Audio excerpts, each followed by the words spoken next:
ಇನ್ನು ಈಗ ಇಡಿ ದಾಳಿಯ ಹೊತ್ತಲ್ಲೇ ಶಿವಶಂಕರಪ್ಪ ಸಾಹುಕಾರ್ಗೆ ರಿಲೀಫ್ ಸಿಗ್ತಾ ಇದೆ. ಏನು ಗೊತ್ತಾ, ರಾಜ್ಯಪಾಲರು ಹೊರಡಿಸಿದಂತಹ ಆದೇಶ ವಾಪಸ್. ಅಂದ್ರೆ ಕೆಪಿಎಸ್ಸಿಯ ಅಧ್ಯಕ್ಷರಾಗಿ ಕೆಪಿಎಸ್ಸಿ ಅಧ್ಯಕ್ಷ ಸ್ಥಾನಕ್ಕೆ ಶಿವಶಂಕರಪ್ಪ ಮರು ನೇಮಕ. ಇದರಿಂದ ಶಿವಶಂಕರಪ್ಪ ಸಾಹುಕಾರ್ಗೆ ಬಿಗ್ ರಿಲೀಫ್. ಅಮಾನತು ಆದೇಶಕ್ಕೆ ಹೈಕೋರ್ಟ್ ಬ್ರೇಕ್ ಹಾಕಿದೆ. ಜುಲೈ 10ನೇ ತಾರೀಕು ಈ ಆದೇಶವನ್ನ ರಾಜ್ಯಪಾಲರೇ ಹೊರಡಿಸಿದ್ರು. 7 ದಿನಗಳಲ್ಲಿ ಕೆಪಿಎಸ್ಸಿ ಅಧ್ಯಕ್ಷರ ಮರು ನೇಮಕಕ್ಕೂ ಕೂಡ ಆದೇಶವನ್ನ ಹೊರಡಿಸಲಾಗಿತ್ತು. ಕ್ಯಾಬಿನೆಟ್ ಸಲಹೆಯನ್ನ ಪಡೆದುಕೊಳ್ಳದೆ ಆದೇಶವನ್ನ ಗವರ್ನರ್ ಗೆಹ್ಲೋಟ್ ಅವರು ಹೊರಡಿಸಿದ್ರು. ರಾಜ್ಯಪಾಲರು ಸಚಿವ ಸಂಪುಟದ ತೀರ್ಮಾನವನ್ನಷ್ಟೇ ಅನುಸರಿಸಬೇಕಾಗುತ್ತೆ.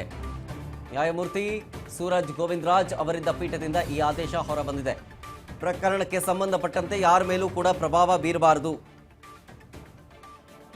ಒಂದು ಕಡೆ ಇಡಿ ದಾಳಿ ಆಯಿತು. ಇವತ್ತು ಬೆಳ್ಳಂಬೆಳಗ್ಗೆ 5 ಗಂಟೆಗೆ 21 ಕಡೆಗಳಲ್ಲಿ, ಇನ್ಕ್ಲೂಡಿಂಗ್ ಶಿವಶಂಕರಪ್ಪ ಮತ್ತು ಅವರ ನಿವಾಸ, ಕಚೇರಿ, ಅವರ ಕೈ ಕೆಳಗಡೆ ಕೆಲಸ ಮಾಡ್ತಾ ಇದ್ದಂತಹ ಅಧಿಕಾರಿಗಳು, ಸಿಬ್ಬಂದಿಗಳ ವಿಚಾರಣೆಯೂ ಕೂಡ ಆಗ್ತಾ ಇತ್ತು.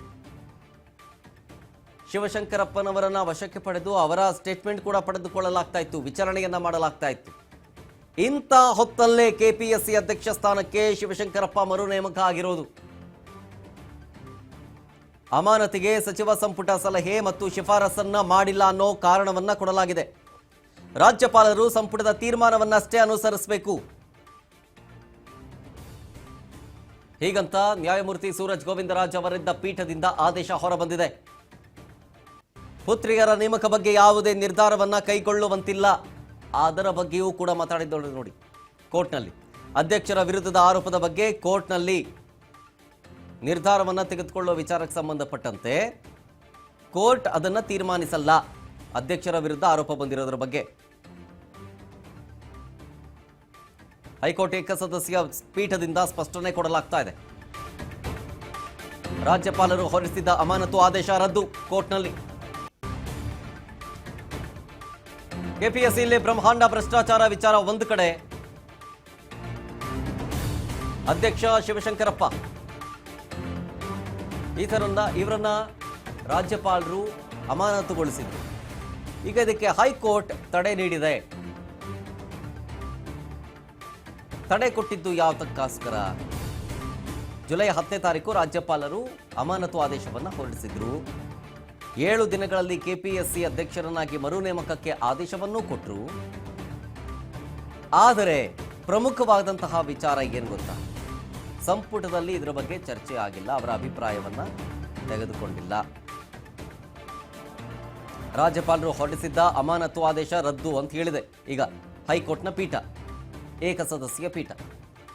ಈ ಅಮಾನತು ಆದೇಶ ಮಾಡೋದಕ್ಕೂ ಮುಂಚೆ ನೀವೇನ್ ಮಾಡಬೇಕಾಗಿತ್ತು ಅಂದ್ರೆ ಜಡ್ಜ್ ಹೇಳಿದ್ದು ಸಚಿವ ಸಂಪುಟದ ಸಲಹೆ ಕೇಳಬೇಕಾಗಿತ್ತು, ಶಿಫಾರಸು ತೆಗೆದುಕೊಳ್ಳಬೇಕಾಗಿತ್ತು.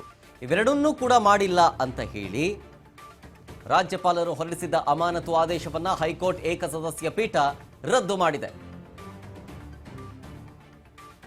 ಒಂದು ಕಡೆ ಸಿಐಡಿ, ಮತ್ತೊಂದು ಕಡೆ ಎನ್ಫೋರ್ಸ್ಮೆಂಟ್ ಡೈರೆಕ್ಟರೇಟ್ ಇವತ್ತು ರೇಡ್ ಮಾಡಿದ್ದು ರಾಜ್ಯಾದ್ಯಂತ ಸುಮಾರು 21 ಕಡೆಗಳಲ್ಲಿ. ಬೆಳಗಿನ ಜಾವ 5 ಗಂಟೆಯಿಂದ ರೇಡ್ ನಡೆಸಿತ್ತು. ಬೆಂಗಳೂರಿಂದ ಹಿಡಿದು ಅಕ್ಕಪಕ್ಕದ ಜಿಲ್ಲೆಗಳಲ್ಲೂ ಕೂಡ ಅಷ್ಟೇ. ಎಲ್ಲೆಲ್ಲಿ ಶಿವಶಂಕರಪ್ಪನವರ ಆಪ್ತರು, ಜೊತೆಗೆ ಸಂಬಂಧಿಗಳು, ಅವರ ಕೆಳಗಡೆ ಕೆಲಸ ಮಾಡುವಂಥ ಸಿಬ್ಬಂದಿಗಳು ಎಲ್ಲರ ಮನೆಯನ್ನು ಕೂಡ ಶೋಧ ಮಾಡ್ತಾ ಇದ್ರು, ಇನ್ಕ್ಲೂಡಿಂಗ್ ಶಿವಶಂಕರಪ್ಪನವರ ವಿಚಾರಣೆಯನ್ನು ಕೂಡ ಮಾಡ್ತಾ ಇದ್ರು. ಇಂಥ ಸಂದರ್ಭದಲ್ಲೇ ಬಿಗ್ ರಿಲೀಫ್. ಡೀಟೇಲ್ಸ್ ಕೊಡ್ತಾರೆ ಇನ್ನಷ್ಟು ನಮ್ಮ ಪ್ರತಿನಿಧಿ ಅಜಯ್ ಫೋನ್ ಸಂಪರ್ಕದಲ್ಲಿ. ಅಜಯ್, ಇಡಿ ರೇಡ್ ಒಂದ್ ಕಡೆ, ಪರಿಶೀಲನೆ ಮತ್ತೊಂದು ಕಡೆ, ಇಂಥ ಸಂದರ್ಭದಲ್ಲೇ ಮಾಜಿ ಅಧ್ಯಕ್ಷರಿಗೆ ಈಗ ಜಾಕ್ಪಾಟ್, ಅಂದ್ರೆ ಅಮಾನತು ಆದೇಶವನ್ನ ಸ್ವತಃ ಏಕಸದಸ್ಯ ಪೀಠವೇ, ಹೈಕೋರ್ಟ್ನ ಏಕಸದಸ್ಯ ಪೀಠವೇ ರದ್ದು ಮಾಡಿದೆ ರಾಜ್ಯಪಾಲರು ಕೊಟ್ಟಂತಹ ಆದೇಶವನ್ನ. ಏನೇನಾಯ್ತು ಕೋರ್ಟಲ್ಲಿ ಇದ್ರ ಬಗ್ಗೆ?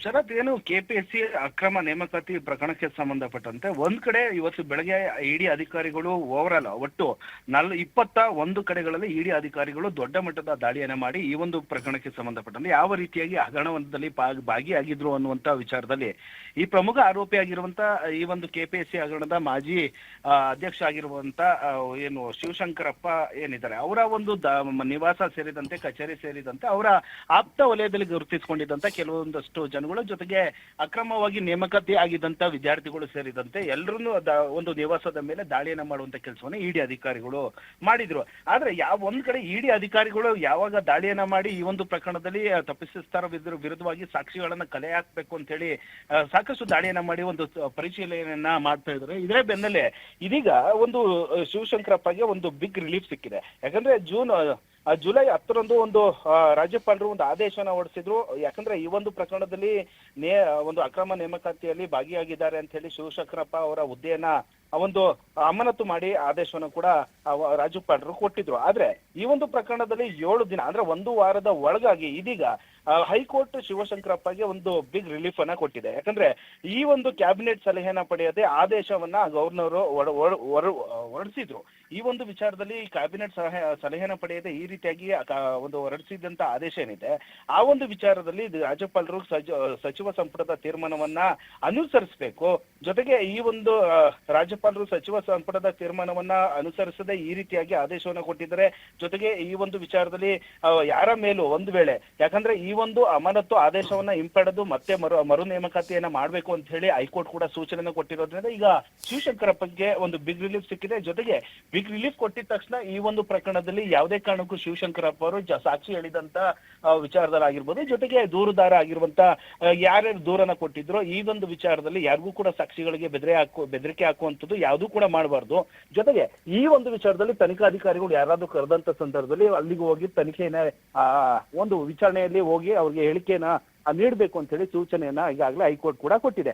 ಒಟ್ಟಿನಲ್ಲಿ ಇವತ್ತು ಕೂಡ ಒಂದ್ ಕಡೆ ಇಡಿ ಅಧಿಕಾರಿಗಳು ಸಾಕ್ಷಿಗಳನ್ನ ಕಲೆ ಹಾಕ್ತಾ ಇದ್ದಾರೆ, ಮತ್ತೊಂದು ಕಡೆ ಈ ರೀತಿಯಾದಂತ ಮತ್ತೆ ಅದೇ ಪೊಸಿಷನ್ ಅಂದ್ರೆ ಕೆಪಿಎಸ್ಸಿ ಒಂದು ಅಧ್ಯಕ್ಷ ಹುದ್ದೆಗೂ ಕೂಡ ಮರು ನೇಮಕ ಆಗಿದೆ. ಈ ಎಲ್ಲವೂ ವಿಚಾರದಲ್ಲಿ ಒಂದ್ ಕಡೆ ರಿಲೀಫ್ ಆಯ್ತು ಅಂದ್ರೆ ಮತ್ತೊಂದು ಕಡೆ ಇಡಿ ಅಧಿಕಾರಿಗಳು ಅವರ ತೆಕ್ಕೆಗೆ ಹಾಕೊಳ್ಳೋಕೆ ಯಾವ ರೀತಿಯಾಗಿ ಅಕ್ರಮದಲ್ಲಿ ಪಾಲ್ಗೊಂಡಿದ್ರು, ಜೊತೆಗೆ ಡಿಜಿಟಲ್ ಎವಿಡೆನ್ಸ್ ಗಳಾಗಿರ್ಬೋದು, ಜೊತೆಗೆ ಯಾವ ರೀತಿಯಾಗಿ ಈ ಒಂದು ಅಕ್ರಮವನ್ನ ಮಾಡೋದಕ್ಕೆ ಅದರಲ್ಲೂ ಕೂಡ ಅವರ ಮಗಳಿಗೆ ಸೇರಿದಂತೆ ಅವರ ಸಂಬಂಧಿಕರಿಗೂ ಸೇರಿದಂತೆ ಈ ಒಂದು ಪ್ರಕರಣದಲ್ಲಿ ಈ ಕೆಪಿಎಸ್ಸಿ ಹುದ್ದೆಗೆ ಬೇಕಾಗಿದ್ದಂತ ಯಾರು ವಿದ್ಯಾರ್ಥಿಗಳು ಇದ್ದಾರೆ ಅವರ ಬಳಿ 80 ರಿಂದ 1 ಕೋಟಿ ಹಣವನ್ನ ಸಂಗ್ರಹ ಮಾಡಿಕೊಂಡು ಈ ಒಂದು ಹುದ್ದೆಯನ್ನ ಕೊಡಿಸ್ತಾ ಇರೋದ್ರ ಬಗ್ಗೆ ಕೂಡ ಕೆಲವೊಂದಷ್ಟು ಆಡಿಯೋಗಳು ವಿಡಿಯೋಗಳು ಕೂಡ ವೈರಲ್ ಆಯಿತು. ಹೀಗಾಗಿ ಇಡಿ ಅಧಿಕಾರಿಗಳು ದೊಡ್ಡ ಮಟ್ಟದ ದಾಳಿಯನ್ನ ಮಾಡಿದರೆ ಕೇವಲ ಇವರ ನಿವಾಸದ ಮೇಲೆಲ್ಲ, ಜೊತೆಗೆ ಇವರ ಆಪ್ತವಾಗಿ ಗುರುತಿಸಿಕೊಂಡಿರುವಂತದ್ದು, ಜೊತೆಗೆ ವಿದ್ಯಾರ್ಥಿಗಳು ಅಂದ್ರೆ ಈ ಒಂದು ಪ್ರಕರಣದಲ್ಲಿ ಅಕ್ರಮವಾಗಿ ನೇಮಕಾತಿ ಆಗಿದಂತ ವಿಚಾರದಲ್ಲಿ ಅವರೆಲ್ಲ ಯಾರು, ಅವ್ರನ್ನೆಲ್ಲ ಮನೆ ಮೇಲೂ ಕೂಡ ದಾಳಿಯನ್ನ ಮಾಡುವಂತ ಇಡಿ ಅಧಿಕಾರಿಗಳು ಸಾಕಷ್ಟು ತನಿಖೆಯನ್ನ ಮಾಡ್ತಾ ಇದ್ದಾರೆ. ಜೊತೆಗೆ ಈಗಾಗಲೇ ಕೆಲವೊಂದಷ್ಟು ಹಾರ್ಡ್ ಡಿಸ್ಕ್ ಆಗಿರ್ಬೋದು, ಕೆಲವೊಂದಷ್ಟು ದಾಖಲೆಗಳನ್ನು ಕೂಡ ಈಗ ಇಡಿ ಅಧಿಕಾರಿಗಳು ವಶಕ್ಕೆ ಪಡೆದಿದ್ದಾರೆ. ಅದು ಈಗಾಗಲೇ ಶಂಕರಪ್ಪರನ್ನು ಕೂಡ ಇಮಿಡಿಯೇಟ್ ಆಗಿ ಅಲ್ಲೇ ಮನೆಯಲ್ಲಿ ಇದ್ದಂತ ಸಂದರ್ಭದಲ್ಲಿ ದಾಳಿಯನ್ನ ಮಾಡಿದ್ರು. ಜೊತೆಗೆ ಅವರನ್ನ ವಶಕ್ಕೆ ಪಡೆದಿರುವಂತ ಇಡಿ ಅಧಿಕಾರಿಗಳು ಅವರನ್ನ ವಿಚಾರಣೆ ಮಾಡುವಂತ ಕೆಲಸಗಳನ್ನು ಮಾಡ್ತಾ ಇದ್ದಾರೆ. ಜೊತೆಗೆ ಕೆಲವೊಂದಷ್ಟು ದಾಖಲೆಗಳು ಸಿಕ್ಕಿದೆ ಅನ್ನುವಂತ ಮಾಹಿತಿ ಕೂಡ ಇಡಿ ಅಧಿಕಾರಿಗಳ ಮೂಲದಿಂದನೂ ಕೂಡ ಸಿಗ್ತಾ ಇದೆ. ಹೀಗಾಗಿ ತನಿಖೆನ ಮುಂದುವರಿಸಿದರೆ ಆಲ್ಮೋಸ್ಟ್ ಇವತ್ತು ಮಧ್ಯರಾತ್ರಿ ಅಥವಾ ಇವತ್ತು ನೈಟ್ ಸಂಪೂರ್ಣವಾಗಿ ದಾಳಿ ಮುಗಿಯುವಂತೆ ಕಾಣ್ತಾ ಇಲ್ಲ. ಮೇಲ್ನೋಟಿಗೆ ಮತ್ತಷ್ಟು ದಾಳಿಯನ್ನ ಮಾಡಿರುವಂತ ಅಧಿಕಾರಿಗಳು ಈಗ ಕೆಲವೊಂದಷ್ಟು ಸಾಕ್ಷಿಗಳನ್ನ ಕಲೆ ಹಾಕ್ಬೇಕಾಗುತ್ತೆ ಈ ಒಂದು ಪ್ರಕರಣದಲ್ಲಿ. Yes, fine, thank you Ajay ಡೀಟೇಲ್ಸ್ಗಾಗಿ.